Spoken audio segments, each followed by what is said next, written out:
traffic accident on I-16 in the eastbound lane. He was serving his community, directing traffic, trying to have motorists avoid this accident when a tractor trailer struck his patrol car, fatally injuring him. I can't say enough about Officer Christie. You know, he served his country in the U.S. Navy, and he continued that dedication here in Savannah, serving our community. He leaves behind a wife, Nicole, who we met with, and she knows that we're going to stand behind her, support her, and take care of her during this tough time. GSP, their skirt unit and motor carrier compliance are going to be handling the investigation. They'll have their own comments and press release later this afternoon. I want to thank our law enforcement partners who have all reached out to us, shown their support, and recognize it's a tough time. And just keep Nicole and Officer Christie in your prayers. And with that said, I'd like to turn it over to Mayor DeLoach. Most of the time I start off with it's a great day to be in the city of Savannah, but it's a sad day to be in the city of Savannah today. We've lost one of the people who attempt to keep our community safe, to keep us safe, and to try to do what's right.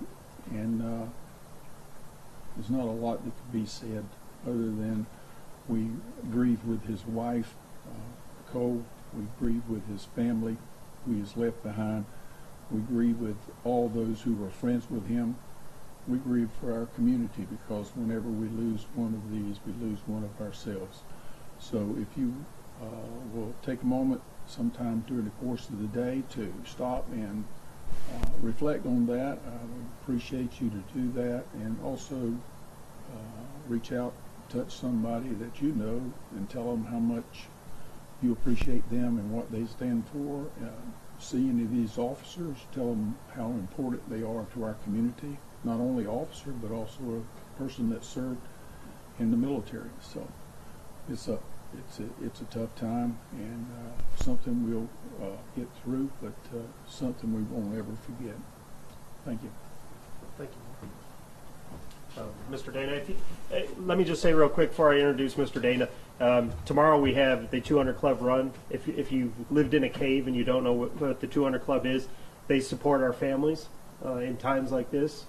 And I'm going to let him speak more about it, but we will have a 1 mile run tomorrow, Forsyth Park. We encourage everybody, if you want to show your support, come out and support them, because they support us. Thank you, Chief.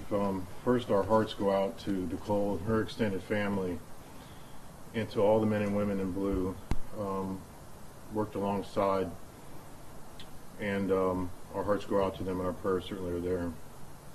The 200 Club of the Coastal Empire is standing by ready to help Nicole forever. We're never going to leave her side. We'll provide her with financial support, anything she needs, we're there. We serve 20 counties, and all the men and women who work in those counties, we're there for their families. God forbid they should lose their lives. We're honored to be here for Nicole and her family. Thank you. Chief Gavin, if you have any questions, I'll allow Chief Gavin to field them, please. Any questions? So how's your team holding up today?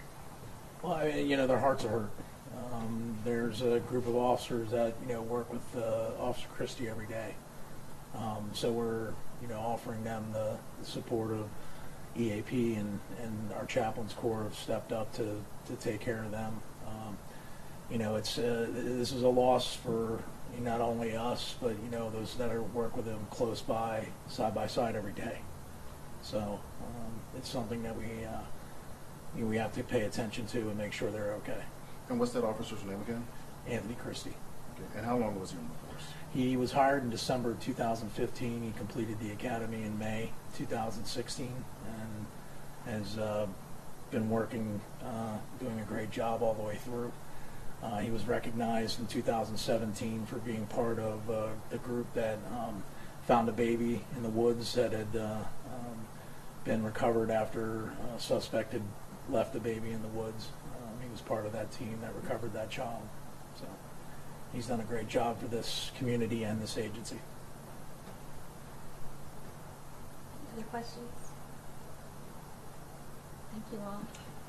Well, I have more questions for the 200 Club, if you don't mind. Just lastly, the governor's office is issued, will issue a special memorial observance sometime after Memorial Day, and we'll put that out later. As far as the 200 Club goes, you said that this is something you guys do, take care of their families. After speaking with the wife, I mean, I can understand that she's just highly emotional right now, but can you just tell me more about her state of being? I have not yet spoken to Nicole. We typically, as an organization, will get involved at a later date, soon after the loss, but at a later date. In this particular case, we're standing by to provide any emotional support that we can as an organization. We have a lot of volunteers, a lot of folks who work with the agency, with the organization. I think what's most important for Nicole and for anybody out there who would lose someone they love in this situation is to bring in other family members who have suffered that same loss. Tomorrow, the chief mentioned an event that we're having. We're going to have 60 family members here representing those that the 200 Club has served over the years since we started.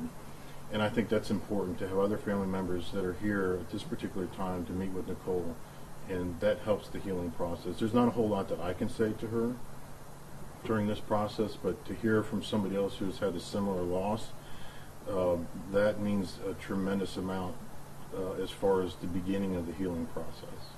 Your organization comes in at a time when these families are going through a lot emotionally. How do your volunteers, your organization, remain positive and remain strong throughout this process? It's more about the honor of doing what we do than anything else. The men and women who are out there every day running towards danger while the rest of us are running away, we totally respect that commitment. But as much as that, we respect the commitment that the family members have, knowing that they might not have their loved one come home at the end of their shift.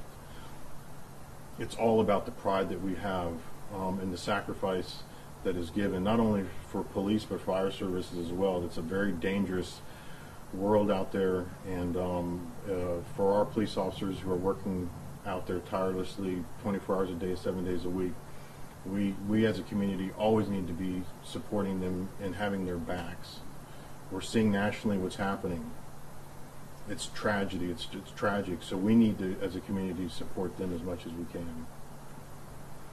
Chief Revenue, I have a question for you, if you Sure. don't mind. Since you stepped in as interim here for Savannah, you've been dealing with a lot. You had the officer-involved shooting, and now this. How are you holding up in this position just as the interim? As a chief, this is the worst day you can ever have. So we'll get through it. You know, it's tough, but it's a strong department. How long did you know the officer? If you mind me asking? He's worked here.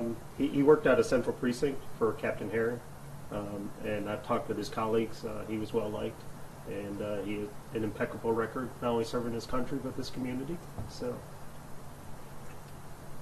Thank you, everybody. thank you.